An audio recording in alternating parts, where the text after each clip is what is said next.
Police ব্যবস্থা না করলে তৃণমূল কংগ্রেস কর্মীরা এই ধরনের চক্রান্তকারীদের গুঁড়িয়ে দেবে। ইংরেজবাজার পৌরসভার চেয়ারম্যান কৃষ্ণেন্দু নারায়ণ চৌধুরীকে হুমকি ফোনের ঘটনার পর কার্যত পুলিশের ওপরে অনাস্থা প্রকাশ করলেন মালদা জেলা তৃণমূলের সভাপতি ও মালতীপুরের বিধায়ক আব্দুর রহিম বক্সী। তিনি বলেন, বাবলা সরকার খুন থেকে শুরু করে একের পর এক ঘটনা, এর পেছনে গভীর ষড়যন্ত্র রয়েছে। পুলিশ তদন্ত করছে, আশা করি অভিযুক্তরা ধরা পড়বে। কিন্তু পুলিশ ব্যবস্থা করতে না পারলে তৃণমূল কংগ্রেস কর্মীরা ষড়যন্ত্রকারীদের গুড়িয়ে দেবে, চুপ করে বসে থাকবে না। এই ভাষাতেই হুঁশিয়ারি দেন তিনি। মালদা জেলার তৃণমূল সভাপতি এই বক্তব্যের তীব্র প্রতিক্রিয়া দক্ষিণ মালদা সাংগঠনিক জেলা বিজেপির সাধারণ সম্পাদক অমলান ভাদুরীর। কৃষ্ণেন্দু নারায়ণ চৌধুরীকে হুমকির ঘটনায় ইতিমধ্যেই কালিয়াচক থেকে 3 জনকে আটক করেছে পুলিশ। তবে পুলিশ সূত্রের খবর, তাদের জিজ্ঞাসাবাদ করে তেমন কোনো সূত্র মেলেনি। পুলিশের অনুমান, ফোন নম্বর ক্লোন করে অথবা ইন্টারনেট সিস্টেমকে ব্যবহার করে ফোনে হুমকি দেওয়া হয়েছে কৃষ্ণেন্দু চৌধুরীকে। নেওয়া হচ্ছে সাইবার বিশেষজ্ঞদের পরামর্শ। আমরা খুব চিন্তিত, কারণ আমাদের প্রিয় নেতা বাবলাদা খুন হওয়ার পর থেকেই আমরা দলগতভাবে খুব ব্যথিত হয়েছে এটা নিয়ে। মালদা জেলা তৃণমূল কংগ্রেস, তারপরে আমাদের বিধায়িকা সম্মানীয় সাবিত্রী মিত্রের গাড়িতে অ্যাটাক করা হয়।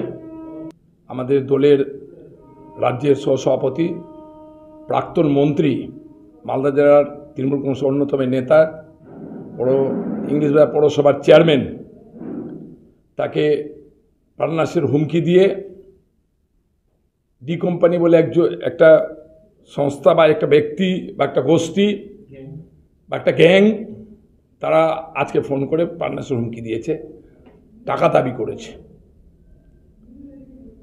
এটা আমরা ভাবতে পারছি না এরা কারাই ষড়যন্ত্রটা করছে এবং এর পিছনে তার কি উদ্দেশ্য আছে। সামনে 2026-এ নির্বাচন, সেই নির্বাচনকে সামনে রেখে আমার মনে হয় যে মালদা জেলাকে শান্ত করার চেষ্টা করা হচ্ছে। সুপরিকল্পিতভাবে এই ধরনের আক্রমণ এবং কুচক্রান্ত করার চেষ্টা করা হচ্ছে। আমরা কিন্তু অনেক দিন মুখ বন্ধ করে রেখেছি, আর কিন্তু আমরা তৃণমূল কংগ্রেস কর্মীরা থেমে থাকবো না। পুলিশ তদন্ত করছে, পুলিশ তদন্তে সফলতা পাবে কিনা আমরা জানি না। বিগত দিনে সফলতা পেয়েছে পুলিশ, এটার ক্ষেত্রে পুলিশ সফলতা পাবে আশা রাখছি আমরা। ইতিমধ্যে আমরা খবর পেয়েছি যে মোবাইল থেকে মেসেজগুলো এসছে, তাদের কয়েকজনকে চিহ্নিতকরণ করা গেছে। কিন্তু তৃণমূল কংগ্রেস কর্মী আমরা হুঁশিয়ার করে দিতে চাই, যারা এই ধরনের ষড়যন্ত্রের সাথে যুক্ত আছে, যে বা যারা থাকুক না কেন, সে গ্যাং থাকুক আর ব্যাং থাকুক, যারাই থাকুক, তারা কিন্তু রেহাই পাবে না। তৃণমূল কংগ্রেসরা গুড়িয়ে দিবে একেবারে। আমরা তৈরি হচ্ছি, নিজেরা তৃণমূল কংগ্রেসের আমরা মিটিং ডেকে আমরা প্রস্তুতি গ্রহণ করে এই ধরনের চক্রান্তকারীদের খুঁজে বের করে পুলিশ যদি ব্যবস্থা করতে না পারে, আমরা তৃণমূল কংগ্রেস কর্মীরা তাদেরকে গুড়িয়ে দিয়ে শিখিয়ে দিব যে মালদা জেলার তৃণমূল কংগ্রেস কর্মীরা ঐক্যবদ্ধ আছি, একসাথে আছি।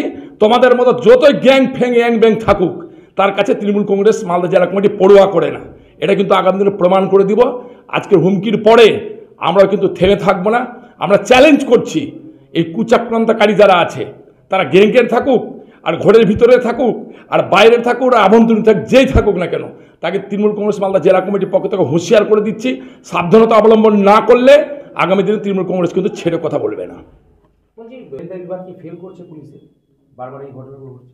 তৎপর হওয়া উচিত পুলিশকে, এটা আমার বারবার করে বলছি, আরও বেশি তৎপর হওয়া উচিত পুলিশকে, আরও বেশি গভীরে যাওয়া উচিত, এবং যাতে করে মালদা জেলায় এ ধরনের ঘটনা আগামীতে যাতে না ঘটে সেদিকে পুলিশকে নজর রাখা উচিত বলে আমরা মনে করছি। দুলাল সরকার খুন হোক বা কালিয়াচকের তৃণমূল কর্মী খুন, সব জায়গাতেই দলের গোষ্ঠী কন্দলের কথা উঠেছে, দলের লোকেরাই গ্রেপ্তার হয়েছে, তৃণমূলের লোকেরাই গ্রেপ্তার হয়েছে। কি বলবেন? এই পার্টি কাউকে রেহাই করেনি। যারা এই ধরনের ঘৃণ্য ষড়যন্ত্রের সাথে যুক্ত ছিল, বাবলাদার মার্ডার কেসের সাথেও যারা যুক্ত ছিলেন, দলের কর্মী থাকলেও তার বিরুদ্ধে পুলিশ ব্যবস্থা গ্রহণ করেছেন। আমাদের সম্মানীয় মুখ্যমন্ত্রী বলেই দিয়েছেন কাউকে রেহাই করা যাবে না। এইগুলো ক্ষেত্রে যারাই থাকুক না কেন, দলের কর্মী থাকুক, দলের নেতা থাকুক, বাইরের কে থাকুক, বিরোধী দলের না থাকুক, বিরোধীর লোক থাকুক, কাউকে ছেড়ে কথা বলা যাবে না। বিরোধীদের এরা এর মধ্যে নাই, এটা ক্লিয়ার। বিরোধীরা দুর্বল, বিরোধীরা না গ্যাং আছে না বিরোধীদের সঙ্গে ক্রিমিনাল আছে। বিরোধীদের সঙ্গে আমরা দেখেছি লোকসভা ভোটে মানুষ আছে, সাধারণ মানুষ আছে। স্বাভাবিকভাবে তিনি এসব ভুলভাল কথা বলছেন, আর তিনি একটা কথা তো পরোক্ষভাবে স্বীকারই করে নিলেন যে পুলিশের উপর তার ভরসা নাই, তিনি তৃণমূলের যে গ্যাং আছে, যে ক্রিমিনাল আছে, তাদেরকে দিয়ে যারা এইসব কাজ করছে, ক্রাইম করছে, তাদেরকে তিনি দমন করবেন। আসলে বিষয়টা যেটা হয়েছে, এতদিন ধরে তৃণমূলের দুষ্কৃতী ক্রিমিনালকে দিয়ে এরাই বিভিন্ন কাজ করিয়েছেন, এরাই শেল্টার দিয়েছেন। আজকে সেটাই হিতে বিপরীত হয়েছে। ক্রিমিনালরা যখন তাদের উপরেই আক্রমণ করেছে, আর স্বাভাবিকভাবে করবে, কারণ তাদের যেভাবে তারা ফুলে ফেপে উঠেছেন, ক্রিমিনালদের টাকার দরকার, তাদেরকে করছে, এখন তাদের উপরেই আক্রমণ হচ্ছে। তৃণমূল নেতাকে খুন করাচ্ছে।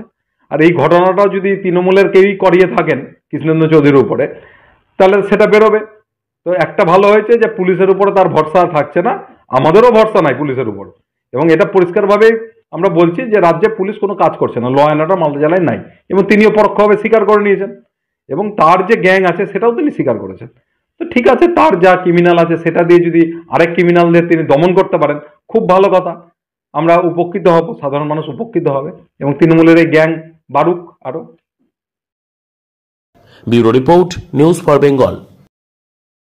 This channel does not promote or encourage any illegal activities. All contents provided by this channel is meant for educational purpose only.